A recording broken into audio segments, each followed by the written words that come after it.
Hello, Matt Elliott here. Hi, Alan Smith here. Hey guys, Ian Hume here. Hi everybody, Jerry Taggart here.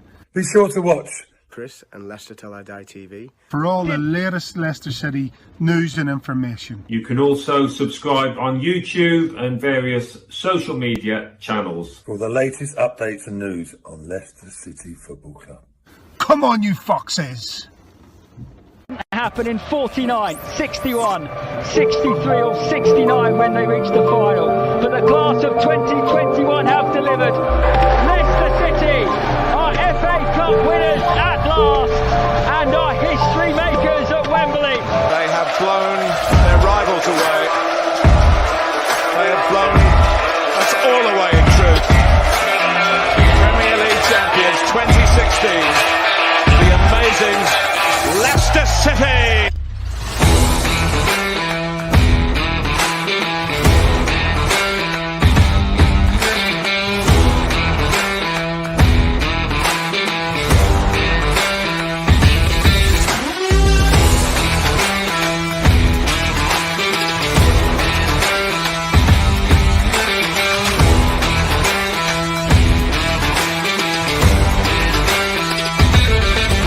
Leicester Till I Die TV, your first choice for everything Leicester City. Tune in and join in now.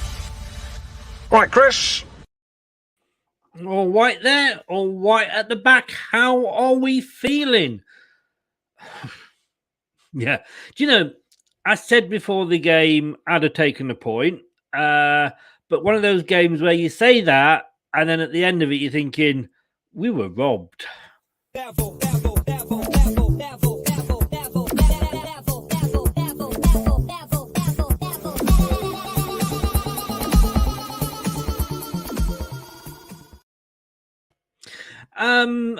Well, we'll come on to the VAR decision, I'm sure, talking with Brad in a second, but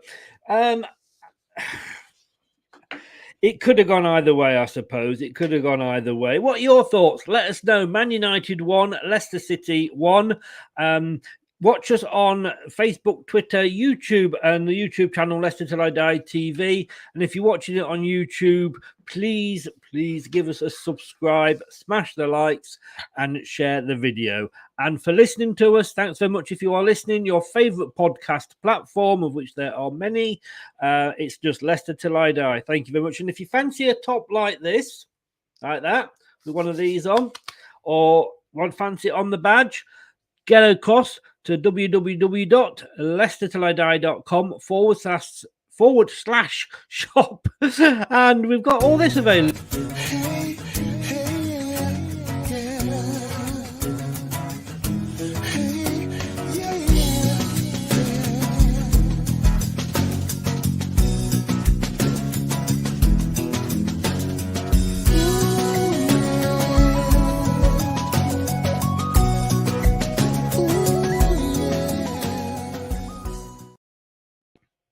Dorco, good evening. How are you? Can't believe our winning goal got disallowed. Well, we'll certainly come on to that. But somebody who, let's be honest with you, would gladly take a draw when it comes to quizzes. Don't mention Chloe. Whatever you do, don't mention the fact that Chloe beat him in a quiz. Oh, I think I just did, didn't I? Brad, good afternoon, sir. How are you?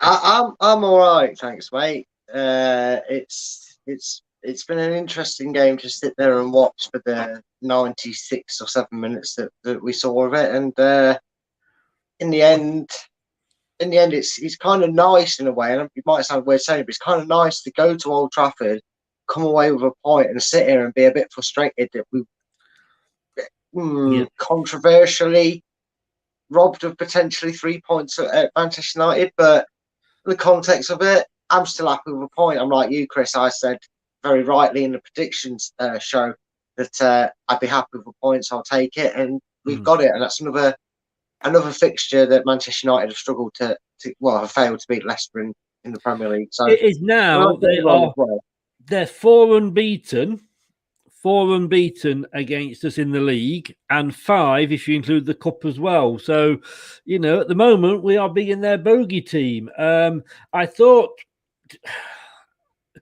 What I mean, what did you think? First of all, let's bring the starting details up. Let's just see if I can bring that up here for us. Lineups. There we go. He said. What did you think of our starting lineup there? I thought it was spot on. I think the only two things that could have changed from that lineup potentially was a flip of a coin between Daka and Nacho, but we were always screaming for Nacho to get a start, and he didn't do a lot wrong in today's game for how he for how he plays. There was maybe a nice outside chance that Vardy was fit. That wasn't the case. He wasn't even mentioned in the subs as far as I'm aware of. No. And then it was all dependent on most Leicester fans waited with bated breath to see whether it was Evans was going to start and get the amount of time he did in his return and recovery, or was Amati going to get that, that role that he's held down for a while and be partnered with Fofana, and then Evans see out 70-minute mark. They were the only two. I kind of had doubts might be someone different, but everybody else across the pitch is pretty much spot on what I expected the lineup to be. So I was happy with it, as I have been for most of the season when I've seen it. I mean, it's the first time Fofana and Evans have played together since the FA Cup final, actually. But do you think Amati was a bit unlucky? Yeah, of course he is. I mean, it really is Stubbs' law. In a weird way, that goal probably summed up the pinnacle of Leicester's defensive woes this season, because I don't think it matters if it's so. I saw some fans saying we should have got Soyuncu on. No, I don't think it matters in that scenario. It was actually probably a bad thing, in the weirdest way possible. It was probably the worst timing he could have had to have been made that substitution. And there's nothing Brendan could do about it. We've had injury troubles all the season. Johnny Evans was only ever going to get 70-75 minutes at best. Agreed. But the time you are most vulnerable is at conceding a goal is when you've just scored one, and that proved to be the case. 3 minutes later, United were level. And it's easy for fans out there to go, oh, we should have held off on the sub. But if it had held off on the sub and then Johnny Evans starts limping and they got in through, Evans being pushed too hard, then we'd be moaning he kept having on too long. What I meant more, though, to be honest with you, was Amati unlucky not to be starting. Again, when you asked me about the lineup, I think he was one of them that neither, Leicester fans wouldn't have minded either way. Obviously, we would love to see Johnny Evans back. It's great to have him back in that. I will be able to, unless this lamp cuts out on me and I go into total darkness, might be able to do a little bit of a tactical analysis on it. I think you saw what we missed. Not at its greatest strength. They've both barely played a bit of football in recent times. They've only, both of them, Fofana and Evans, have only just come back. Amati can feel a bit hard done by that he wasn't able to start the game, but you really did see the difference in the comparison of Soyuncu and Amati in comparison to Evans and Fofana as a centre-back pairing. It was very noticeable, the difference in what they bring to the back line in how they go about things. So it almost paid off. It almost came through with a clean sheet, and it's just unfortunate that they managed to ride that momentum of Leicester making a change at the back, get that burst from going a goal down and got their goal from it. In that sense. I know what you're saying, and Evans, for me, it's great to have him back. He obviously has got the experience to bring to that back line, but I just think to drop if Amati hadn't been playing well, then fair enough. But he has been playing well, and I just thought he deserved more from it. I'm not going to lie.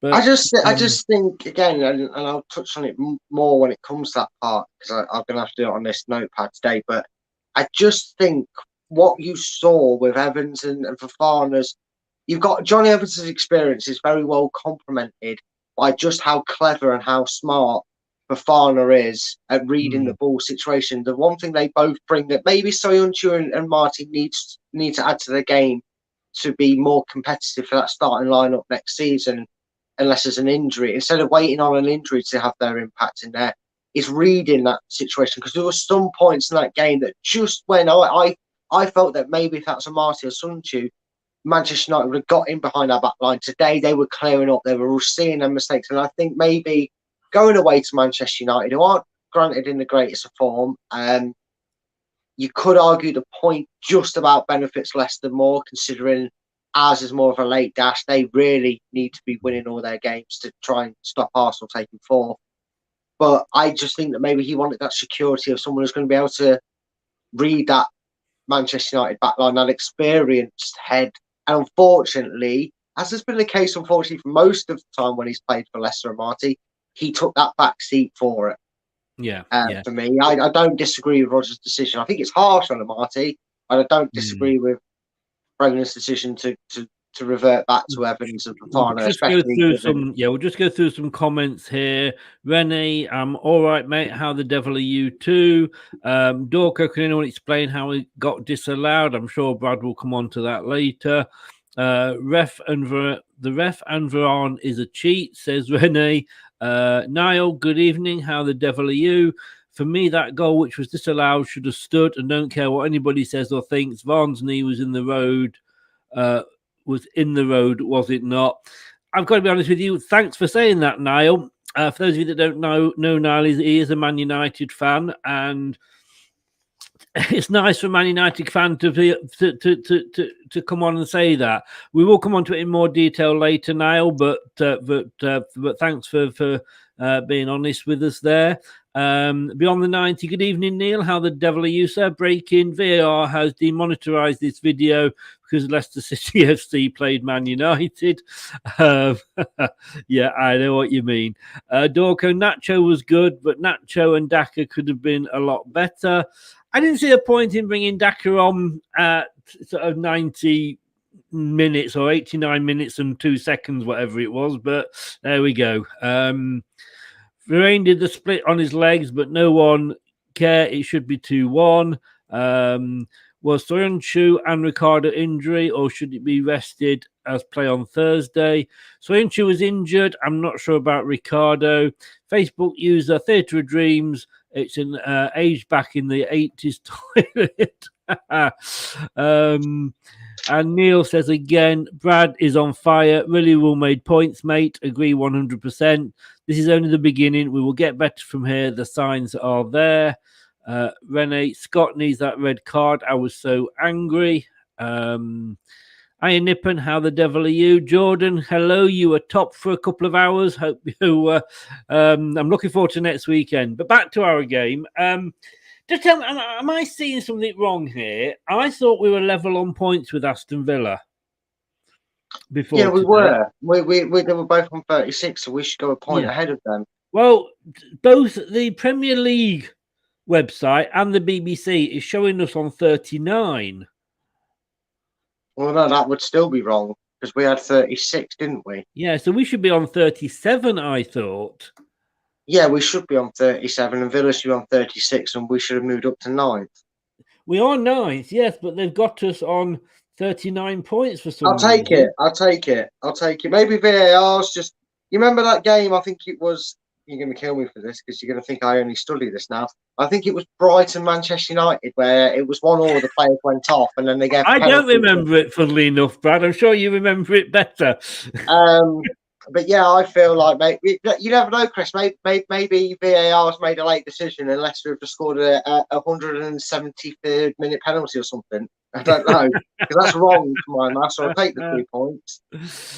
Yeah, maybe VAR's come out and said, look, we've had another look at it, and it was a goal. Yeah, it's now, I see, if you go on the Leicester Till I Die website, which is all the W's, leicestertillidie.com/match-center, Leicester City, it shows on there, are on 37 points, which is what I thought it was. I thought it was going mad, but Premier League sort it out, for God's sake. It is your thing. But hey, the match started. No Ronaldo. That was quite good news.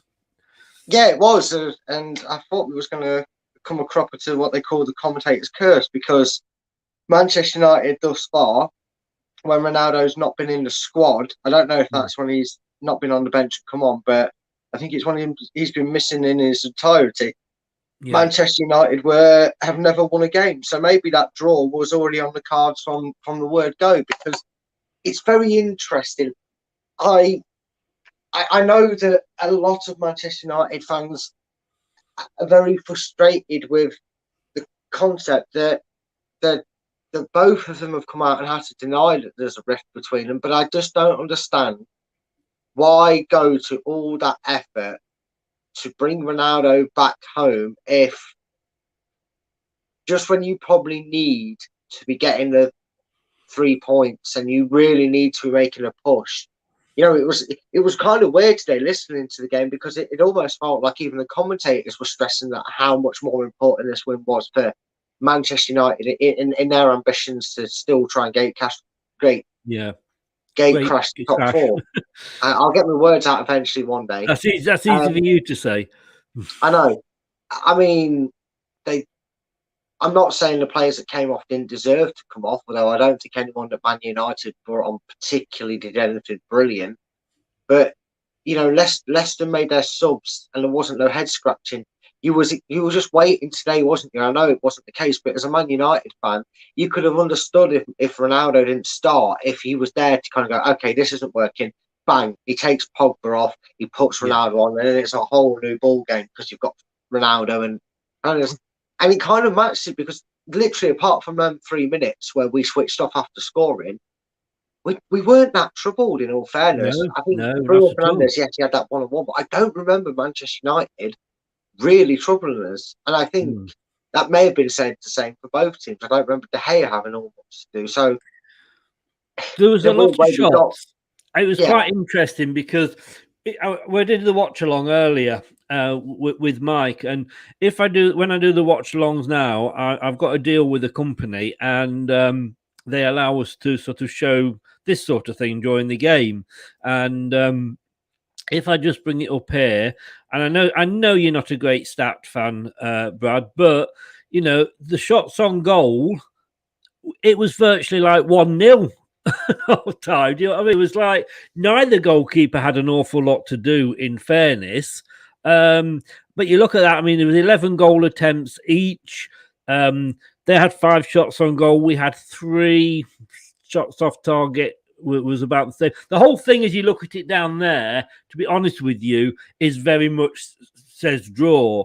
But I tell you the one thing that I was interested in, fouls. Have you seen that? 13 Man United fouls to 6 Leicester. I mean, it's no longer dirty Leeds; it's dirty Manchester United, isn't it?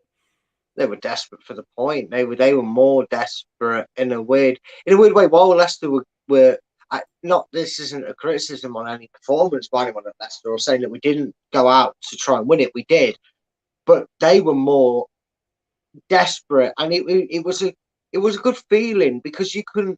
If you're telling me, no matter what state they're in terms of their form or how to perform, if you go to Manchester United, you go to the Old Trafford ground, and you see what's in front of you in terms of the quality they're able to put out. And I'm not, our quality is not too far pressed from it. I'll be perfectly honest, especially with what I saw today. And you put in a performance that not only do you get something from it, which we did, but you actually come away from that going, oh, we'll go on another day. Another VAR ref, maybe we come away with that with 3 points, because I guarantee you, and I'd love to have heard Mike's opinion on it on the watch along, or if he's popping in chat at some point to ask him. Before anything gets said about the goal that wasn't given, I just want to know if that's Paul Pogba or if that's Bruno Fernandes doing what Nacho did before laying it off to Rashford or whoever, and they do that. And Manchester United fans sitting there watching that going, oh, right, well, fair enough, yeah. Because if you're not, then get in the bin. You can't come at me saying that I think that was contentious getting ruled out. Yeah, we'll come on to that later, because obviously that was later on in the match. The thing, I mean, it was, in fairness, generally overall, Mike was very, very even. I mean, he had rushed in. But David, I hope you're well, sir. You've had COVID. I hope you're feeling better. If not, get well soon, mate. It is a bugger. I'm just have a look here. 0-0 at half time. I say, I'm just trying to think, who was the Shaw, was it Shaw that got booked, or McTominay, wasn't it, in the first half? Yeah. I mean, that was very close to being a red, wasn't it? Yeah, and look, I can see the arguments for both. The way I see it is there's a couple of things that save McTominay. And it's another crucial point towards the slight leniency and bias that VAR seems to show. Two things that work for him. A, you can tell there's no malice to go in there. B, the leg that is quite high is aimed and pointed in the direction that he's never going in with that leg. He's just, that's not in contention of going for the ball or anything. It's just very high. And second of all, that wasn't checked by the referee, and it wasn't magically that wasn't slowed down for a referee to look at like Iniacho tussle was. Again, we'll touch on it later on, but I'm not sure which commentary you had, but it's funny how they thought nothing wrong with either of them until it was slowed down. I didn't have any commentary on, to be honest with you. Well, so, I can't say on that. But I mean, it is funny that wasn't referred to VAR, and yet the other one was later. But 0-0 at half time. It was probably wasn't the most exciting match. I don't think it'll be first on match of the day. It was like literally two teams, but the overall performance. I felt we were comfortable and in control, and I don't think we would have got that performance 3 or 4 weeks ago. It's always hard to say, isn't it? But it was a funny old game. Maybe a few weeks ago, if it had been in between the Leeds and Burnley game, we might have still got that, I reckon. It was, and in frustrating manner, it was just as comfortable to a point defensive-wise for us as it was for Manchester United. I think you're talking about two teams that, in their own way, have had seasons that aren't living up to maybe what was expected of them at the start of the season. Leicester being a bit higher up in that table, a couple of places higher, challenging for that 6th, 7th spot, and Manchester United being, again, themselves a couple of places higher, challenging for that top 4 spot. But the game sort of mirrored that, didn't it? Because Leicester looked comfortable on the ball, but we didn't really, like we said, cause to hear too much for concern. We didn't really, and that credit goes to Manchester United as much as it does anything else. We weren't really able to break them down as well. But then it was vice versa. When Manchester United did have the ball, Leicester were very controlled and reshaping themselves. They were very controlled in getting men behind the ball. And in a way, and incidentally, where our goal eventually came from, and it seemed you could see that was the plan from Brendan Rodgers, was eventually what happened is when Manchester United tried to break out, and it was that, like a basketball game, we finally got an interception on a breakout and caught Manchester United. We moved that ball forward, and then, it was a great interception by Youri Tielemans. It was a great committed challenge for Kieran Dewsbury. Because let's face it, if either of them get them wrong, it's see you later, you're down the tunnel. You missed the ball completely, he's taking out the man. Great challenge, is it? Then he makes the pass to Maddison, and then it's a wonderful ball and a weird and wonderful finish by Iheanacho, who up. I was starting to say, right, Nacho, can you please now at least score if you're going to come off? Because I could see, I was hoping for Daka to come on. Not that like I say, we're jumping ahead here with still at half time. We will come on to the goal later. But at half time, were you happy with the performance, or would you have made any changes at that point?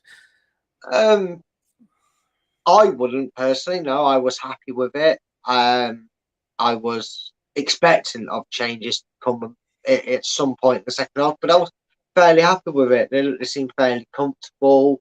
A little bit of miscommunication down that left side at times between whether a player should make the run or was holding the run, but we've seen that all season, to be honest with you. At certain points, it happens in games. I was fairly happy and comfortable with with the situation at half time. I was happy for the same 11 to go out there again.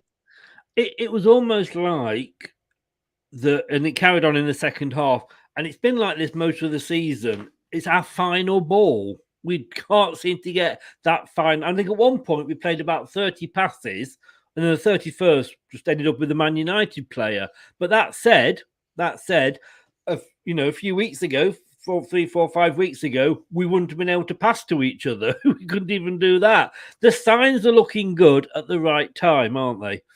Yeah, they are. And again, I looked at the remainder of our fixtures as well. And in the grand scheme of things, we've got Tottenham and Chelsea away. Then you look at the other 8 and you look at them and think that there is no reason why Leicester can't come away with a win from the majority of them games. So it might in the long run benefit Leicester more, but it's one of the games where you just looked at it and felt it was a comfortable performance. It was very good to watch. But again, like you said, problem that Manchester United seem to have is what we had is when we tried to pass our way through Manchester United, they had too many bodies in the way.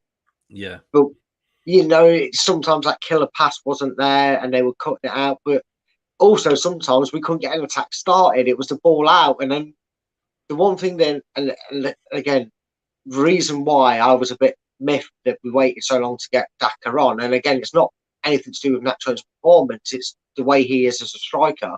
Yeah. To where it sits. The only problem we had sometimes is when we tried to quickly break away, we were getting the ball to just below the halfway line, and then all of a sudden we realised we'd get the ball to Iheanacho. And if that's our furthest man up at that point, that's a bit concerning. I think, again, didn't do anything wrong. Great goal, but it's still required for me. The one thing I will say that maybe Brendan didn't do right was go, okay, now we've got the initiative. Let's get in behind them. They're going to chase the game. They need the 3 points. They're not going to be happy with 1.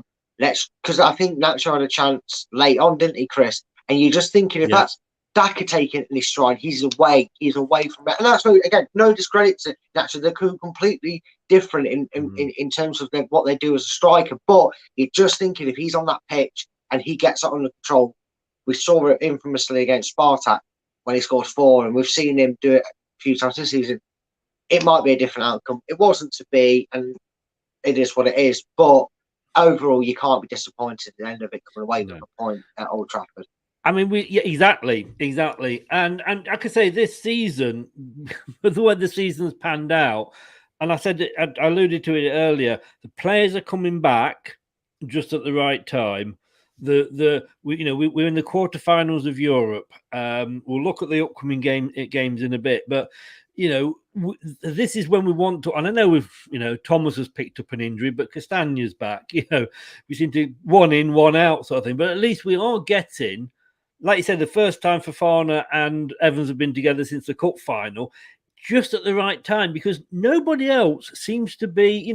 I know Wolves won today, but they've struggled. They've not kept the form up. Villa, they lost today, obviously, to Wolves, but they're not sort of going up. West Ham are dropping down slowly. Their early burst hasn't continued. Southampton are. All these other teams are dropping off. Maybe, and I say that very cautiously, maybe we've just got it right, and maybe it's that we're going to make a late run. We're not going to get to the top 4. Don't get me wrong, Chelsea, but we. What can I say? I just think it could be coming together at the right time.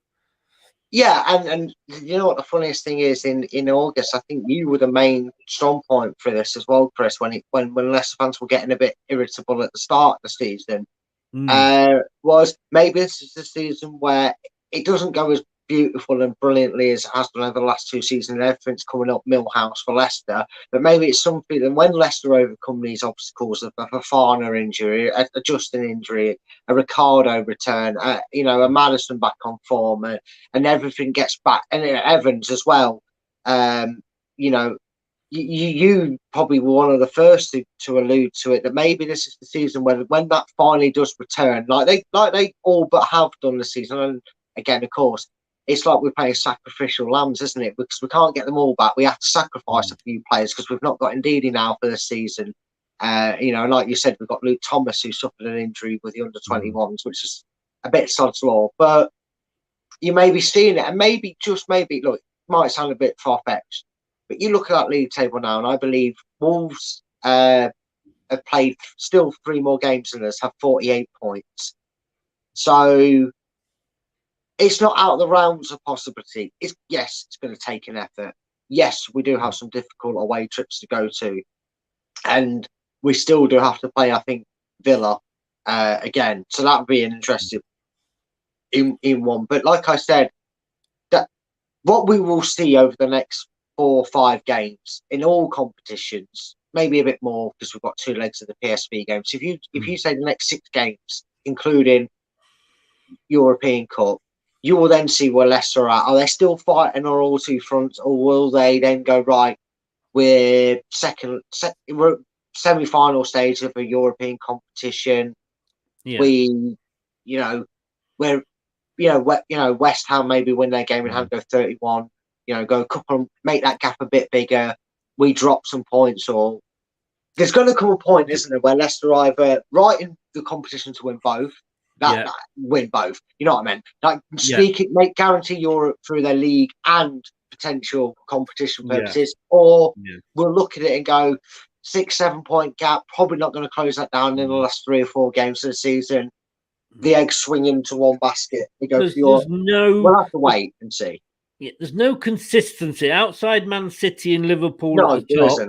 And Norwich, although Norwich, I say they managed to get a draw, but Norwich and Leeds have also got a draw that were losing. There isn't any consistency, so we could still get that away. At what point? They do say possession is 90% or something, don't they, of the law? Yeah, I mean, the Premier League is still showing us on 39. You ain't going to come and take that off us, No, we'll be VAR it. It'll go away. Rich, good evening, Rich. How are you? He says we were poor today. Now I'm going to ask this because I was sort of looking at the things that were coming up while I was when the match had finished and what have you, and it started off, yes, and I've got to give credit to Wreck-It Ralph here that he actually did give us some credit and said, we deserve the point, etc. But I noticed it was all about, weren't Man United bad? Weren't Man United bad? But did Leicester not make Man United look bad? I think Manchester, look, first of all, it's not the fans' fault, but Sky's Manchester United's love child, the Man City's love child, the Arsenal's love child, the Spurs' love child. They're always going to be, good or bad, they're always going to get... In fairness, this wasn't actually Sky, but... Well, no, but still, my point is if it's on the telly, that network's going to favour them.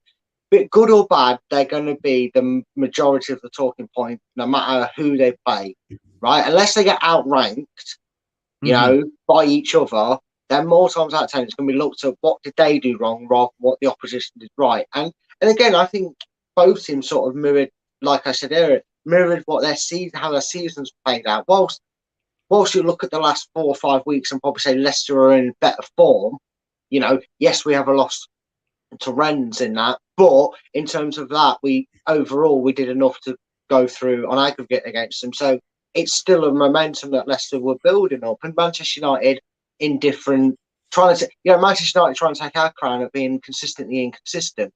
And they are having the same sort of season as we are. But defensively, they were sound today, and so were Leicester. I think we mirrored each other in a lot of ways. I don't necessarily think that Manchester United were poor in comparison to who they played, but I understand you're at home and that crowd.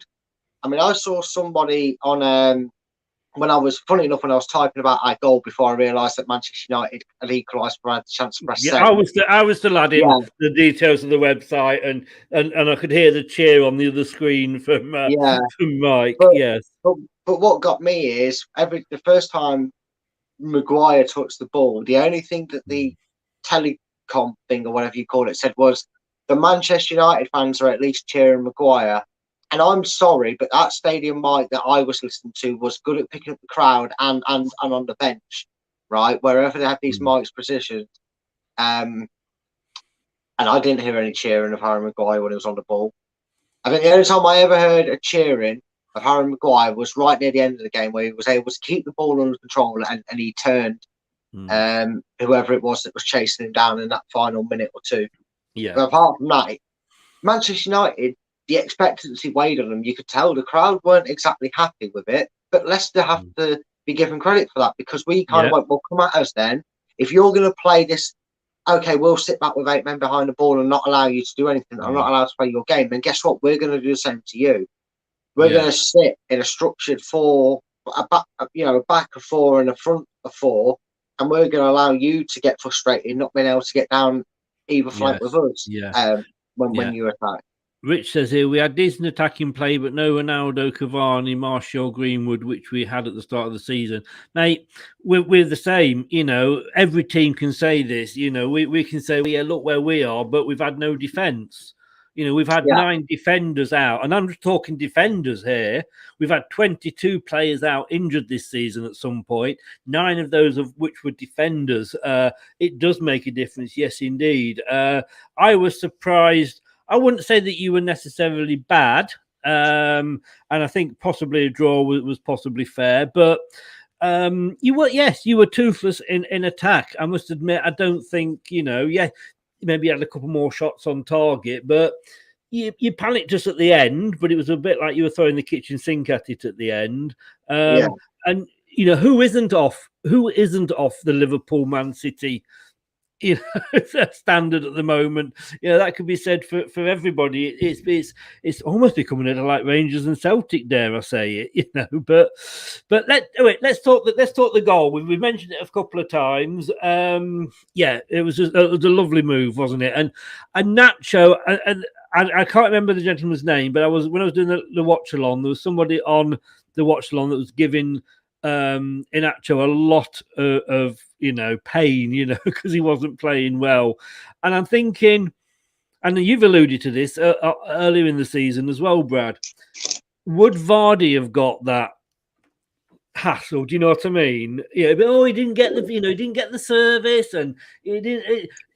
Nacho had one of those games. He was quiet, but when it popped up, he was there and he put it in.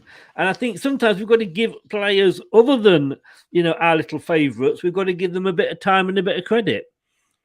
Yeah, I think you do a little bit, and I get a little bit tired of our fan base sometimes, with the greatest respect, when they will sit here and will say after a game, well, Vardy only got 4 or 5 touches. And like you said, Chris, we'll all easily come out and go, oh, it's a service. You need to supply Vardy. He'll do it then, And even to a point, despite, and this is what baffles me, right? And then this is me going against the grain, not being one for great for stats, right? But when you look at Patson Daka this season, considering he's never played in England, he's 22? Yeah. So he's been in England, 6 months? 6 or 7 months, if that. No, not even that, is it? He's probably been in 6 months at most, not more than that, right? He's been in and out of that starting 11. He's picked up injuries himself, niggly knocks that kept him out for 2 or 3 weeks.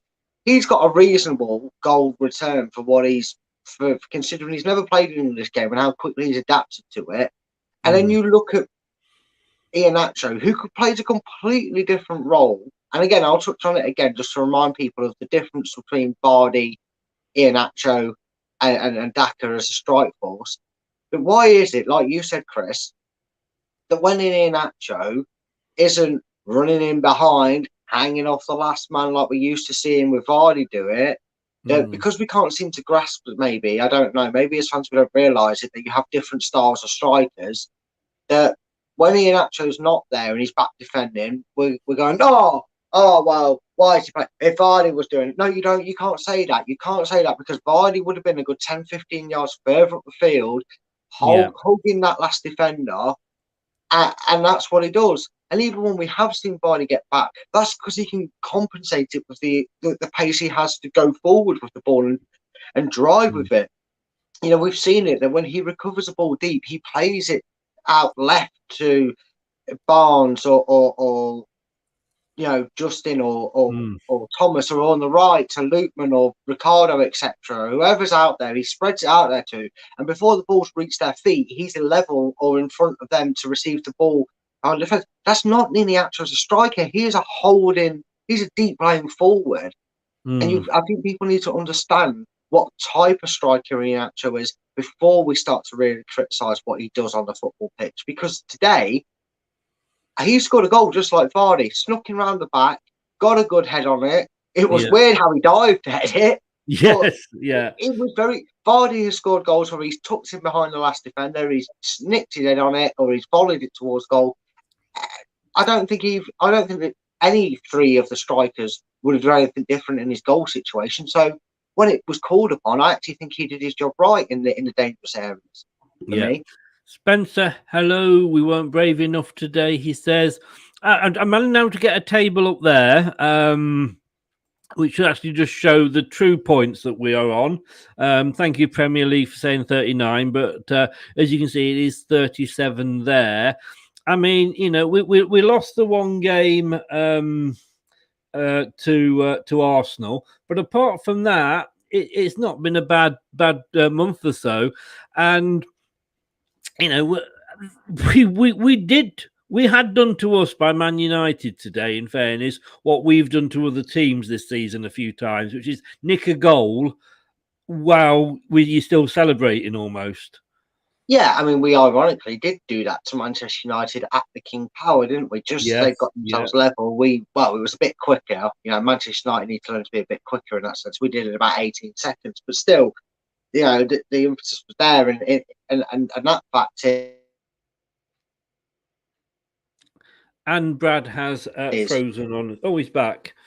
Oh, this fucking phone! It can't die me because I've got nothing to do with these streams with. It goes on me. Fuck's sake. No. What did you last hear, Chris? Just start that bit again. I think is the easiest bit. Right, what were we saying? Because that's throwing me off now because there's Popsy camera on his phone. Sorry, say it again, mate. Sorry. I'm trying to think. We're still talking about. Bring it back if you remember, because that's annoyed me. Because it's throwing me off. My fucking camera's doing me head in. Sorry, mate. That's okay. He's not really swearing, children. I'm speaking French. But yeah, they hit us straight on the break. You know, I mean, it was about 2 or 3 minutes afterwards, and they got the goal back. And Marty, I can't blame him for that. You know, I mean, it's like, well, you can blame him, I suppose, but he's had more good performances than bad performances this season. But we should have been alert to that. Yeah, we should have. And again, it's just so cruel the way their goal was about, because Schmeichel was a bit flat-footed. I'm not sure if he was expecting the original shot. I don't know. I only caught a snippet of the replay, so I can't exactly see how the shot from where it was taken and what he had to do. But he seemed a bit flat-footed. He didn't get enough purchase on it. And when you've just made a sub, it's not an excuse, but it happens, unfortunately, in football. It's just natural. We're all human beings. He wasn't as alert to the situation as, say, an Evans or Fofana is in that situation. And it's unfortunate because Evans was the recovery of an injury. It wasn't like he was starting to knack her out or that. No. It was, we want to get him recovered. We want to make sure that if he's available for, he's available for Tuesday, if we can play him, or we can give him that rest so he can play against Palace next time out in the Premier League. He gets the rest and recovery. It's just odd law that what coincided with that was somebody who wasn't as fresh, wasn't as alert, wasn't quite with it, to be fair. And again, looking from the way Schmeichel dived and what he got on it, Schmeichel probably does actually take a little bit of blame. I know, the goalkeeper's committee here, striking down a goalkeeper. I should be cursed for my sins in the goalkeeping community, but that's very... Schmeichel said from Bruno Fernandes tells you that he likes to at least get a good behind it if he's not able to control the ball and save it properly or pounce on it. And it was just one of them, unfortunately. Rich, I don't know whether you are still in here, Rich, but this is something I heard before the game on one of the channels, and I was watching for it. Is there anybody in the Premier League that is a bigger whinger than Bruno Fernandes? Mahrez. No, I don't think he is. I don't know. Mahrez was a whinger before VAR and before the cameras were on him like they are at Man City. I would still argue that whiny little snot nose whose dream move was to go to Manchester City because he thought it was good enough, and then there's been MunLei ever since at Man City. I'd still profess that them two, it'd be a good fight. Yes, it would. It would. It would probably have to go to the contender for it, but it would probably have to go to the judges, but points decision. But oh my God, yes, he does. I mean, I must admit, in fairness, again, Mike agreed with me. We had to get to it. It should have been 2-1. The referee was in the right position, I thought, in a very good position, and to be honest, I mean, as soon as they go to the monitor, you know what's going to happen, don't you? Mm-hmm. Yeah, it's a sad thing that you should know. I guess had that been the other way at the other end, would I be screaming for it? I guess I would. But you know, give me. I mean, give me your opinion, because I'm kind of torn. Overall, I think it should have been given, but this is, we live in the VAR age, don't we? What? There's a few things that get me right, and this is the instance, right? Well, I obviously, I think the stream I was watching was the live one that everybody will listen to it to today, with the commentators I had. When they look back at the VAR, right, for the McTominay slide tackle, the challenge, right? Mm-hmm. Not once was a replay shown to us back home that apparently we're getting the same, we're getting relayed the same thing that VAR are looking at. Not once did they slow that down to look at it and make it look worse than what it was. Right? Now, I'm not arguing whether it was a red card or not. Some might say they think it was red. Some might say if it was a red card, it would have been soft to give it. I agree that it was at least definitely a yellow. Here's my thing. This is quote unquote from, I think Matt Holland was my commentator. I could be wrong. It would be someone else, and someone will correct me. But when they watched the goal, the replay back of the Iheanacho and Maddison link-up goal, nothing wrong with it. No, can't see why that would get stopped. Then the second it went to VAR, we're showing a slow down replay that makes everything look 10 times worse. And the referee was never showing an in-play decision. Now, for me, VAR is for clear and obvious. In live play, was there a clear and obvious mistake made by the referee? No. Learn your fucking rules. Stop making a mockery of the technology and trying to lay the blame on that. The technology doesn't come out with a virtual whistle. It's some idiot behind it. How come the referee on the pitch didn't get told? Right? Consistency is key, they say, don't they? Want to be consistent? Okay. If you don't feel that he needs to go to the monitor to check the McTominay foul, fine. Stick with his decision. If you feel that he doesn't need to go and watch it, let him see it how you can see it in real life. You saw it live and went, maybe there's something he looks at. I think sometimes we're so desperate to have a controversial decision in this sport that we will slow things down and angle it to the point where it looks contentious and looks worse than it is. Because I don't believe for a second that if we use the technology correctly and how we're supposed to use it, that VAR of anybody, and like I would refer any Manchester United fan that's listening to us now to go back and listen to what I said earlier. Even if that's Bruno Fernandes or Paul Pogba, I'm saying the same. If the referee doesn't see that as a foul, and the other referee sees that as that referee would have seen it on the pitch and goes, no, fair enough, right? It is not clear and obvious. Did it bounce up and it in Iheanacho's hand? No. If it does that, then yeah, fair dues, right? It's handball. He might not have seen that. You can excuse that.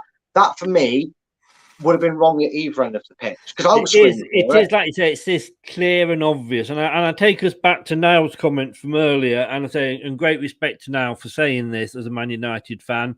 And Mike kind of alluded to it, you know, in the excitement of him not going 2-1 down. The goal that was disallowed should have stood. Don't care what anybody says or thinks. Varane's knee was in the road, was it not? I think he's in the way. He looks up at him as well. He looks up at him, and he's the only one that was complaining. No other Manchester United player until Varane went like that at the ref, as if to go, I was laying down. I didn't bother to move out of his way. I could have moved out of his way, or I could have kicked the ball away so he didn't get the ball. But instead, I'm looking at you to go, please help me with your assistance of the technological world. It's just, I don't get it. Yeah. Well, you know, you say we're bored of the same argument, though, mate, aren't we? We all are. Every fan of football is bored of the same argument. It's not technology; it's incompetence of the referee. Yeah. Oh, we used to have this conversation after every game about referees. Now we're having it about VAR. For me, VAR is good, but it doesn't work with the rules as we've got them at the moment. You give the cast of the Muppets and technology, mate. Sorry. The rules at football make a very simple game difficult. You could play that game with maybe 20 rules. You know, they do make it. They've made it too difficult, and it just doesn't fit with, in my opinion, I say, you know, the rules and VAR don't go together, and I think that's the problem. But look, let's move on from VAR. I know you haven't got your board. Rest in peace, my tactical board. Yeah, you probably threw it at the wall when Ren scored, didn't you? I know. But you've got, I think, something there, pad and paper. So we're going to go over. We're going to have Brad's tactical analysis without his board, and we'll be back to listen to that straight after this.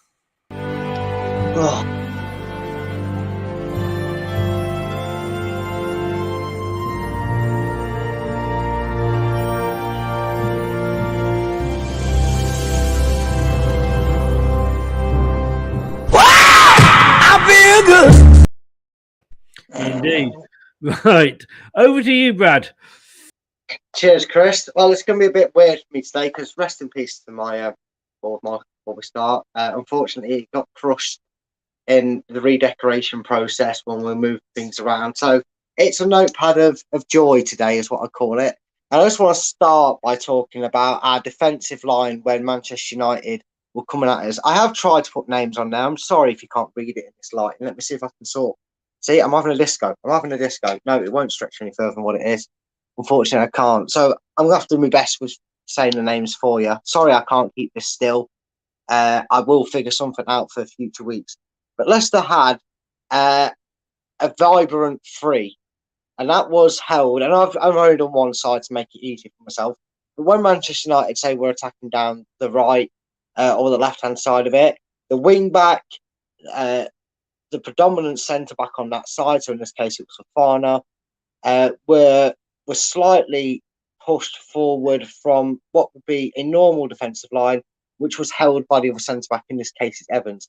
So the defensive 3 line, when Manchester United were coming down the right, they were trying to come down the right flank, or they were trying to cut into the middle, or they were going to go across and spread the play. How Leicester dealt with it.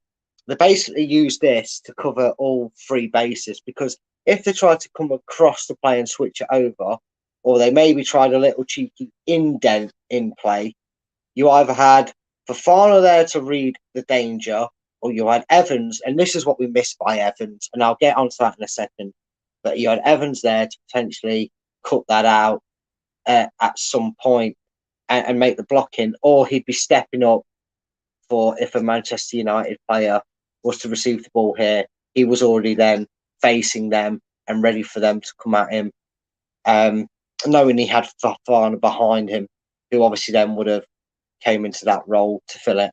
And if they tried to attack through the middle, even if they managed to slip a nice early pass into Fred or Scott McTominay or Bruno Fernandes, they had Mendy then was instantly pressing, or Yuri Tillemans, and if they tried to go either side of them, they were either met by Fofana if they tried to go left, who would cut it out, and if they tried to press in here, Castagne would either go towards them there or would press them at the line, which then allowed Fofana to track back and sit in this gap here if they tried to press directly down the line, and it allowed Mendy then to take up a position to cut out a gap where if they still pressed down the line and decided to go across our box, Mendy was there to cover it, and that worked on both sides.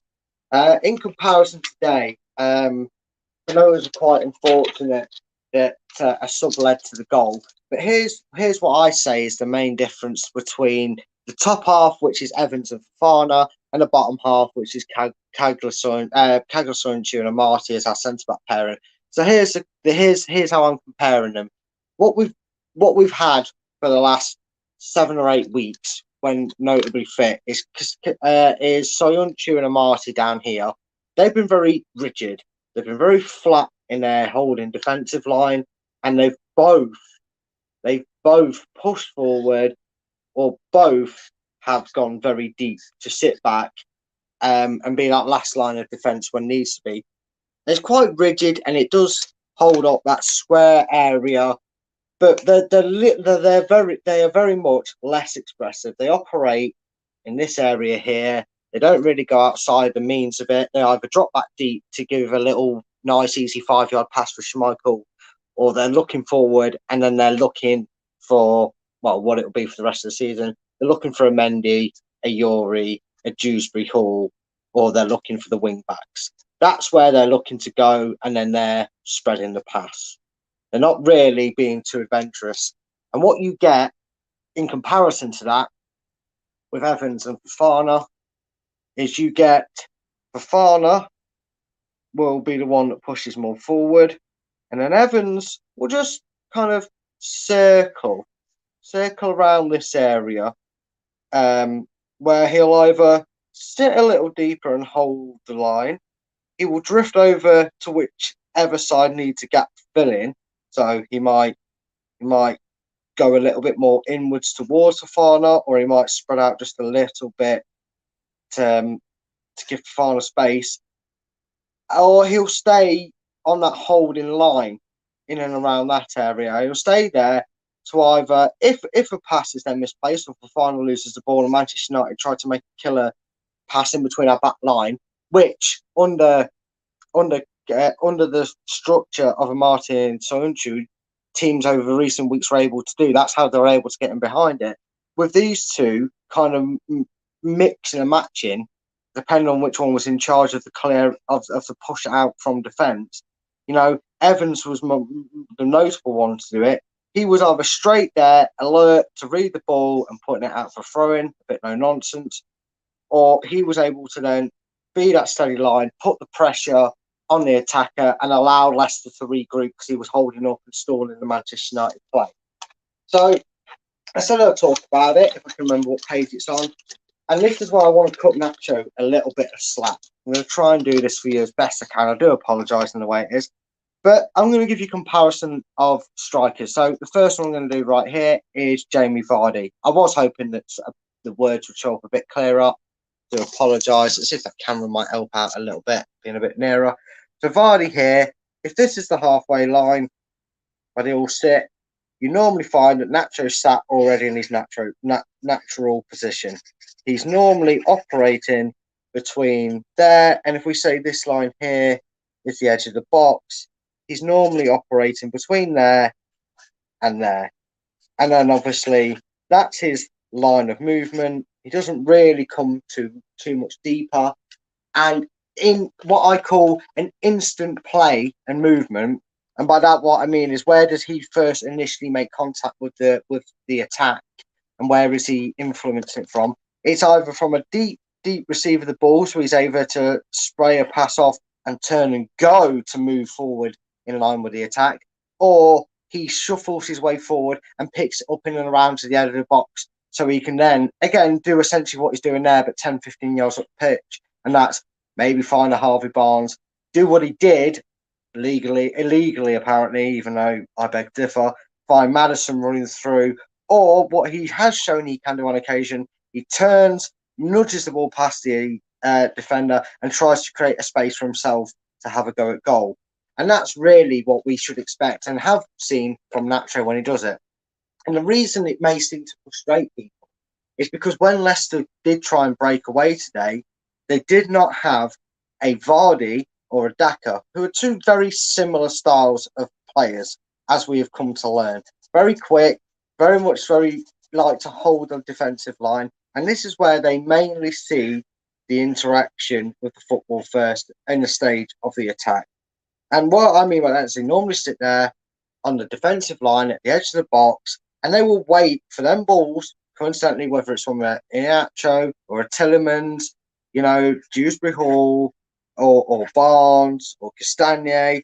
He normally gets given 6 options that will play a ball through to him in any way, shape or form, either directly through to him, just round the side or left of him, or whipped in crosses from the left and the right. Either way, he gets that service given to him because he's the front line. He's got the pace. Same with Daka. Same exact thing. Daka gets the same 6 options, 4 to 6 options to him to play a ball into because he plays such a high line. And the difference is Daka's very new to this league. He's still adapting. So whilst Brendan's getting to concentrate on what he can do on the game, what Daka's also now learning to do is also the line which all 3 strikers have in common, is they are to deal with the press. Wherever it is on that defensive third when they lose the ball and the opposition is trying to play that ball out from the back, that's how far they hold that pressing line. Daka, however, is just becoming accustomed, starting to do what Vardy does, which is drop back. And something that Vardy does that the other 2 can't do, although Daka will, you'd assume with the pace he's got, learn to do over the next coming months and hopefully through pre-season, is Daka gets the ball here and he's a bit clumsy, and that's where Daka's weakest point is. When he's having to do the Nacho role and come short to receive the ball, he hasn't quite figured it. Sometimes he doesn't play the right ball backwards to then get on his bike and go. He's a bit hesitant. Sometimes he plays the wrong pass out wide, so that when he does get forward, because it's had to be recovered or recycled, he's not read the pass, hasn't gone well, and he's found himself out of position. One thing that Vardy, the veteran that he is, and the expert footballer that he is, and one of the best the Premier League's ever seen, is Vardy can come deep and looks like he gets more of it and that because he can get the ball. And before he's played that pass out wide to Barnes or to Castagna or that, before that ball's even reached Ricardo, Castagna or Barnes or Thomas, he's already into that defensive press line.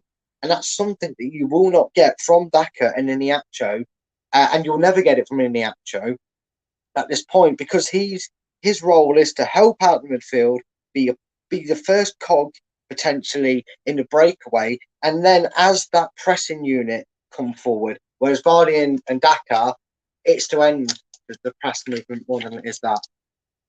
So yeah, Chris. You've muted, mate. Because I muted my mic while you were talking and forgot to turn it on. Hey, Chris and Brad. Good evening, Static. How are you? I was saying great analysis as always, Brad. Thank you very much, and well done with your paper and your pen. Yeah, thanks, mate. I prefer to use toilet paper to work it out, but whatever turns you on. Static says, yeah, well done, Leicester. It's a good result. It's a shame you couldn't win, but well done. Yeah, well, we did what we could for you. You can't rely on others. You've got to go get 4th place yourself. I tell you what, Mike thinks 4th place has gone now. He thought it was definitely gone when it was 2-1 to Leicester. He thinks it has gone 100% now. But let's have a look. And I'm loving this because I say there's a bit more that we can... yes, toilet paper, indeed. Let's have a look at what the papers are saying. The Manchester Evening News, unsurprisingly, is going with greatest of all time, Manchester United fans... Hail Fred after another key goal. All right, don't get too excited, guys. It was God. God, Fred Yeah. remembers he's Brazilian once every 700 games, and he's a god amongst men. That's some tragic writing Yeah. if you're working for them, and that's what you can come up with after that performance. The Metro say Leicester star James Maddison takes swipe at Man United start over disallowed goal. And the Independent says Fred to rescue as Manchester United struggle against lively Leicester. That's the sort of headline we want to see. Well done to the Independent. Yeah. Team Talk, Gary Neville tells foolish Man United that copying Man City tactics with Fernandes is destined for failure. And the Daily Mail, Man United's abject draw with Leicester was painless for Harry Maguire. Painless, I suppose. He didn't do anything wrong for this game, at least, did he? No, he didn't. Less said about him, the better. Yes. Mendy went off and Chowdhury came on injured. I thought Mendy had a decent game. Yeah, I think he's. There was a couple of comments that made the same points that expressed what I feel about Mendy, and I mentioned it to you. That goal against Brentford, you know, he is actually somebody that I all of a sudden, and you know, I can accept, you know, Tielemans going to like a Barcelona or Real Madrid, but nowhere in the Premiership. But I can almost look at Mendy now and think, oh, get his contract sorted, because I tell you what, he was busy today. And I know when Indeed he's played, we said sometimes it's better we don't hear his name because it means we're doing all right. It wasn't because we were doing bad, but he was very good at reading it. He was hustling and bustling. And for a small guy, I mean, he stands out on the pitch as like the little, you know, you thought like a kid had run out. He looked like he had a shirt the size too big for him, and he running around everywhere. But he played some beautiful and so elegant in his passing. He really is someone that, you know, we've said it this season about Amarty, but if you're talking underappreciated, given a calmest personified, you know, performance, I'm hoping that's not an injury, and that's just for God's sake, let's have some caution to the wind, given indeed his situation, because he did not look out of place again in a Leicester shirt doing his job. I mean, we forget he was at one point our most expensive signing, and I think, I mean, I've made the point before now. You know, indeed he is the best tackler probably in the Premier League, but his distribution isn't particularly good. Now, for me, Mendy isn't quite as good at the tackling as Ndidi, but his distribution is a lot better. And I think Ndidi gets away with it because he's got Barnes, Maddison, Tielemans around him. Just my thought. I've just got the match report through here from Brian on www.leicestertillidie.com/match-center. And he has he said it was 2 points dropped against a poor United team. So I kind of see what he's getting at. But let's have a look at the performance and Alan, who gives his opinion as soon as he comes out of the match. There we go. So he's gone for man of the match, Wesley Fofana, which, to be honest with you, so has Brian Langston. And he's gone 9 for the team and 9 for the manager. And I kind of get what he's... Brendan did nothing wrong. He picked a good, strong team. We went punch for punch with Man United. You know, we weren't under, you know, as much as occasionally they were all at us. There was occasions when we were all over them. It was like two heavyweight fighters going against each other. I think they're probably fair results. To go to Man United in any season and get a draw, I think it deserves some credit. Yeah, I think it always does. And I've always said, regardless of what's going on, you go to Manchester United, and look, I know they lost to Watford. It was different manager. It was a different state of mind. Yeah. And sometimes you do have them results in football. And on another day, maybe we get that decision. You know, maybe that goal isn't chalked off, and you know, maybe we get the 3 points that we might have felt we just about edged. But if you look at the context, until, you know, last season was the first time that Leicester had won at Old Trafford since 98 when Tony Cottee scored. Yeah. And the fact is, if you take out the bad points of this season in terms of being in that bottom half, of the table for the majority of that first half of the season, I know we're in a better place now in terms of where we are in the league compared to where we were 5 or 6 weeks ago.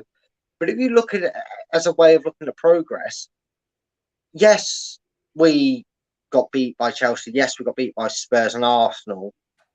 And obviously we had them defeats to Man City. But we've not always had them bad results against them. Well, we've now not lost 5 games in all competitions against Manchester United.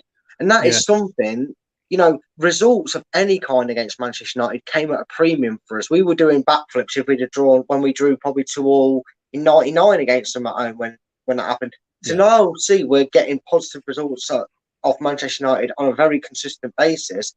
And the rest of the big 6, we're still doing well more times than not against them. Yes, it's good to see that we've still managed that at times. I think I want to apply American logic to this, because I don't know if anybody remembers the famous American newspaper title when I think America drew 1-1 with us in a World Cup, and of course we've got them coming up again.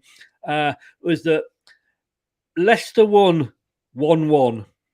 So if applying that logic, I think Fofana deserves it, and I think as a 9 and a 9, you like you say, we would have taken that at the start of the game, and I don't care if you're honest with yourself. Yes, you would, but definitely. There we go. And shall we make the day even better? There's only one way. There's only one way we can make the day really better. It's time for the Daily Spurs.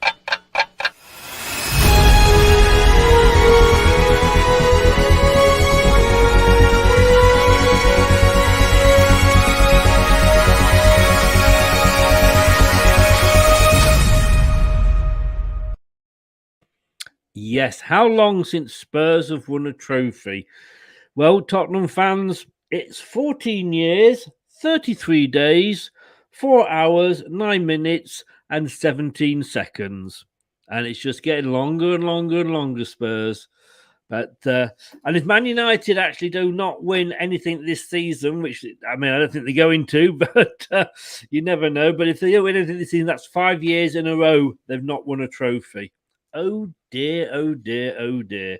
Brad, as always, sir, thank you so much. No worries, buddy. Enjoy it as always. And I do apologise about the quiz.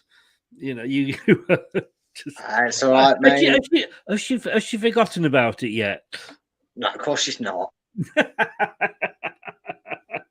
won't be surprised. Every time you ring her, is it, hello, loser? It was like that before. So. Oh, was it? Fair enough. I'm joking. She's been somewhat gracious in defeat, so I'll wait for that to backfire on me. Yes, yeah. You have to get your own back when we do the other version. Yeah, well, I'll probably no, not my luck at quizzes, mate. I'll probably still lose that. Just remember, it was your idea. Look, Brad. Yeah, thanks I know. very much, mate. Proven that it just seems to be a kink of mine, taking on people in quizzes and losing, because I enjoy it. Apparently, you enjoy losing. I'm getting worried about you. Look, mate, you started a new podcast. I know we mentioned it on different shows. Just give us an update about that and where people can find you and what you're doing. Yeah, so if you just follow me at Full Time Focus on Twitter, that's where you'll follow anything I do, especially on here at Leicester Till I Die. But I'm starting a new podcast. There is an intro video that's up. I'm looking if everybody that I've got on for the subject matter available should be at least recording an episode by this week coming up. It's called A Matter of Opinion. The link is in my Twitter bio. So if you just follow me on that and click on it, that's where you find it. It is exactly what it says on the tin. It's where I have as many or as little guests on that I can get for the subject choice of matter. The first one is DC versus Marvel, and the guests that will be coming on, I'm hoping are Reese, Doug, and Chloe, and it'll be basically them three giving their opinion of which one they think is better. So yeah. Why don't you just ask Chloe now? Because you know, know she's going to win, and you're not going to argue with her. No, but that's the thing. There is no winning or losing on here. Like, there's no right or wrong answer. I always had the idea to make a podcast where some people could just come on, give their opinions of it, maybe give a insight into it. And if there is neutral fans of Marvel or DC, or you're a fan of both, and you may be interested to hear what other people have to say about potentially one or the other, make sure you're there to give it a listen. Follow me on Twitter, like I said, get all the notifications for it, and that's where they'll find that coming soon. And the links are in the description below on YouTube to Brad's Twitter and the YouTube version of the podcast as well. So they are available to click on there. I will see you tomorrow at 6 o'clock, young man, when we should be doing Gareth's job for him. Yeah, and as I may have already stated on the comments of it, already my team is controversial. I'll speak to you about that afterwards, unless you've got to shoot off about that. Why it'd be even more. I have got to shoot off, but I'm okay for a couple of seconds, so we can. Yeah, it won't be long, mate. And to be honest with you, it's do we go with the if you're playing well for your club, you are in the team, or do we go for you haven't let us down for England, so you're in the team? We will find out. We will see. We've got 23 players to pick, so it could be like 6 o'clock tomorrow on this channel. Don't touch the dial. Thanks very much, Brad, and speak to you in a second, and see you tomorrow on the show. Yeah, I'll see you tomorrow and speak to you in a minute, mate. Cheers, mate. Take care. So thanks for Brad. 1-1. Now, picking the squad tomorrow, Sunday. Don't usually do a show if we've not got a match on a Sunday, but I thought, what the hell? I did the watch along for the draw. What a great group! I was actually talking to a Scottish guy this morning. And obviously, he's a Scotland football fan, and I was saying to him, I think, why should I want Wales or Scotland to get through? I don't. I'm an England fan, and I want Scotland and Wales to fall flat on the face. Let's be honest with you. If we were playing Russia tomorrow, and Russia's not the most popular place in the world at the moment, Scottish fans would still want Russia to beat us. So why should we start saying, yeah, come on, Wales, come on, Scotland. I want Ukraine to come through. I've got to be honest with you. And I know it's not a good situation, because obviously when the players, everybody want Ukraine to win, but Ukraine first or second, or us first, them second. I'd take that now. Tomorrow, 6 o'clock. I'm going to have one planned. We're going to do a draw. And I don't know whether Brad's going to want to be included in that or not, because, of course, North Macedonia won't be in the draw this time. But we're going to do one of the simulated who's going to win the World Cups, and see if we can force it to be not North Macedonia. Well, it can't be, can it? Thanks very much. Thanks for watching. And if you've been listening on your favourite podcast platform, thank you so much for listening. We appreciate you as well. And like I say, please, if you're on YouTube, Leicester Till I Die TV. If you haven't, please subscribe, smash the likes, and share the video. I'm off. I'm going to have a nice beer, and I might even watch Match of the Day tonight. Who knows? Thanks very much for watching. Thanks very much for listening. Goodbye now. Thanks for watching Leicester Till I Die. This is Chris saying goodbye, and see you next time. Follow us on Facebook, Twitter and Instagram.